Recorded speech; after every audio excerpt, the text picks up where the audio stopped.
Assalamualaikum warahmatullahi wabarakatuh. Apa kabar? Bersama saya Monesi di program Gosip Agripod. Bagi kalian yang baru pertama kali mendengarkan, saya ucapkan selamat datang. Gosip Agripod adalah podcast di mana segala hal tentang agribisnis, pertanian, dan bisnis pertanian akan dibahas secara tuntas. Dan di episode perdana ini, kita akan membahas tentang lika-liku pengusaha melon dari boncos sampai sukses. Boleh perkenalan dulu, Mas? Baik Mbak, perkenalkan nama saya Sumarlin, akrab dipanggil Marlin. Kebetulan saya juga alumni Stiper Belintang. Kata tim kreatif, Mas pernah magang di Jepang ya, Mas? Ya, itu sekitar tahun 2012 kemarin, kebetulan ada program pemagangan dari Kementerian Pertanian. Saya diutus dari Kabupaten Oku Timur, Mbak, itu untuk perwakilan kabupaten. Nah, itu dikirim di Balai Pelatihan Pertanian Lampung. Itu jumlah total pesertanya sekitar 30 peserta mewakili 4 provinsi. Nah, setelah itu saya ikuti pelatihan itu selama kurang lebih sekitar 1 minggu di BPP Lampung. Kemudian saya dinyatakan lolos. Lanjut lagi saya dikirim ke Balai Besar Pelatihan Pertanian Ketindan Malang. Nah, itu saya sudah bertemu sekitar 80 peserta seluruh Indonesia. Nah, dari situ disaring lagi itu sekitar yang diambil kurang lebih sekitar 32 peserta magang yang akan dikirim ke Jepang. Karena gini, setiap tahun kuota Jepang itu selalu bertambah, ya kan? Selalu bertambah. Kebetulan saya di angkatan ke-32 itu saat saya magang di Ketindan Malang, itu kurang lebih saya pelatihan sekitar 1 bulan di sana, ya kan? 1 bulan di sana itu yang saya pelajari selain di bahasa ataupun FFD ya untuk fisik, mental, dan disiplin, itu saya juga bertemu dengan petani-petani sukses ya yang dari kalangan alumni yang sudah pulang ke Indonesia. Kemudian saya dinyatakan lolos saat saya mengikuti magang itu, saya dinyatakan lolos.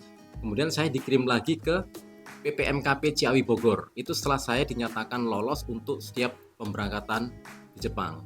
Kemudian di Jepangnya sendiri saya dapat penempatan di Prefektur Tokyo itu selama kurang lebih 1 tahun. Kok bisa tiba-tiba kepikiran buat menanam melon, Mas? Nah, itu ceritanya seperti ini. Selama saya magang di Jepang kurang lebih 1 tahun itu kan yang saya pelajari banyak, tidak hanya di bidang pertanian saja ya. Itu peternakan juga ada, ya kan? Kayak di horti, ya kan? Saya kenapa kok lebih tertarik di hortikultura? Karena begini. Saya tahu di Indonesia itu rata-rata pertaniannya itu konvensional. Konvensional, dia masih menggunakan manual, ya kan? Itu berbanding terbalik dengan di Jepang. Karena di Jepang itu rata-rata sudah pertaniannya modern, sudah pakai greenhouse, ya kan? Di dalam itu sudah pakai AC, pakai blower. Jadi ada sistem pertanian Jepang mungkin yang masih kita agak susah menirunya. Kalau tekstur tanah kita menang, tekstur tanah kita menang. Cuman secara manajemen waktu sama teknologi kita kalah. Nah, cuma kemenangannya kita seperti ini. Kenapa kok saya memilih budidaya melon, ya kan? Karena saya tertariknya seperti ini. Melon itu prospek yang menjanjikan ke depan. Karena dari segi waktu kita lebih pendek dibandingkan kita budidaya padi. Bukan berarti budidaya padi itu tidak bagus, ya kan? Cuma secara estimasi waktunya kita kalah, ya kan? Karena padi itu kalau kita hitung-hitung dari mulai persiapan lahan, persemaian sampai kita panen, ya kita membutuhkan kurang lebih sekitar 4 bulan. Sedangkan untuk budidaya melon kita hanya membutuhkan waktu sekitar 60 hari setelah tanam atau sekitar 2 bulan kita sudah bisa panen. Cepat juga ya, Mas ya? Ya, seperti itu. Terus cara membudidayakan melon supaya bagus itu gimana, Mas? Nah, kalau untuk budidaya itu banyak macam, ya kan? Kalau untuk di daerah kita sendiri di Oku Timur ini dataran rendah, ya kan, dataran rendah. Yang saya budidayakan itu jenis Merlin F1, ya kan, sesuai dengan dataran rendah, tapi tidak memakai greenhouse, masih di hamparan. Yang terpenting untuk budidaya itu yang pertama adalah mengolah lahan. Jadi olah lahan, terus pengairan, pemupukan, terus pengendalian hama dan penyakit itu yang paling utama. Jadi kalau untuk bicara kiat untuk suksesnya kita dibandingkan Jepang, kita hanya kalah di teknologi, ya kan?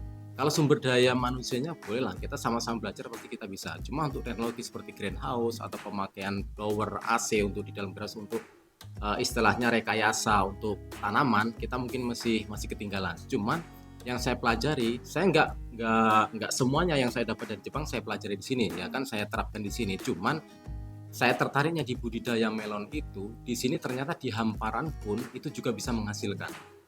Luar biasa. Terus kan mengatasi kompetitor yang lain gitu gimana, Mas?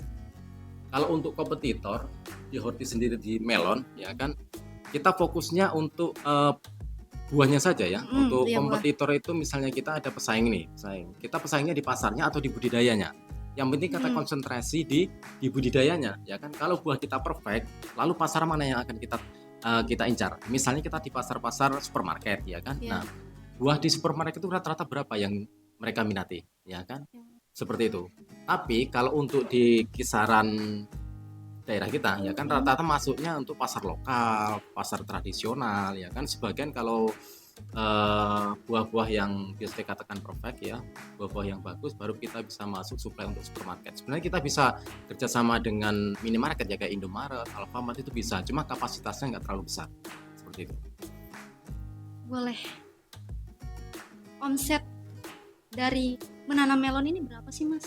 Kalau omset kita hitung per seperempat hektarnya, Mbak, ya. Kalau per seperempat hektar itu yang saya lakukan kemarin, ya, itu kurang lebih dengan populasi sekitar 1.200 sampai 1.500 batang untuk per seperempat hektar itu kita bisa menghasilkan 6 sampai 7 ton. Itu standar ya. Itu sebenarnya bisa up-nya bisa 8 ton. Nah, cuman kalau untuk segi harganya sendiri kita fluktuatif, ya kan? Enggak. Kalau sekarang harga melon itu sekitar kisaran 6.000 sampai 7.000. Jadi kalau per seperempat itu kita dapat 7 ton, ya kan, dengan harga Rp6.000, itu berarti sekitar 42 juta kita dapat per seperempat hektarnya.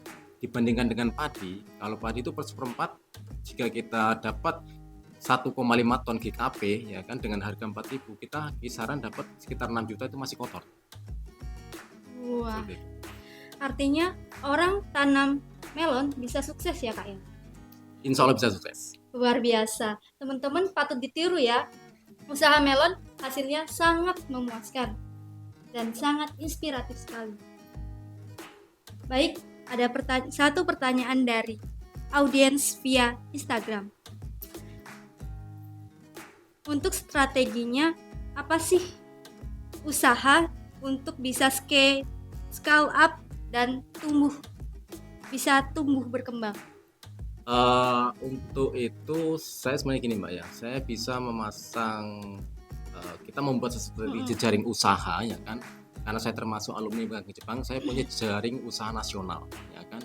Nah, di sini, ya kan, saya baru membentuk istilahnya komunitas petani melon yang ada di kabupaten ini. Itu tidak menutup kemungkinan sebenarnya kita bisa ekspor, ya kan. Cuma kapasitas ekspor kita harus bisa continue, ya kan. Nah, untuk menjaga itu, ya kan, produk kita harus berkualitas, ya kan. Makanya yang saya lakukan di awal ini, ya kan, saya dengan skala kecil dulu saya membentuk komunitas petani melon yang ada di Kabupaten Oku Timur ini, ya kan. Saya yakin suatu saat pasti berkembang, ya kan. Dan ini bisa ditiru untuk kalangan milenial, ya kan, karena mindset kita jangan hanya sebagai konsumen atau konsumtif, kita tuh harus bisa produktif, ya kan. Jadi dari pertanian yang konvensional kita menjadi pertanian yang modern, ya kan. Sekarang kita untuk memasarkan produk itu kita nggak susah kok, ya kan. Dunia itu dalam satu genggaman, ya kan. Lewat HP, lewat media online itu kita bisa memasarkan semua produk, bisa kita pasarkan, ya kan. Jadi kita nggak usah, jangan pernah minder menjadi petani. Petani itu asik kok, petani itu keren.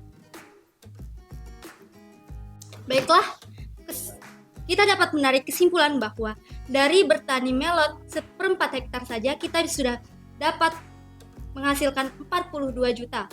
Apalagi dengan 1 hektar tanah, kita bisa menghasilkan sekitar 168 juta. Terima kasih Mas Marlin sudah menyempatkan waktu untuk berbincang bersama kita. Sama-sama, Mbak. Jangan lupa like, komen, dan share kepada teman-teman. Jangan lupa ya. Like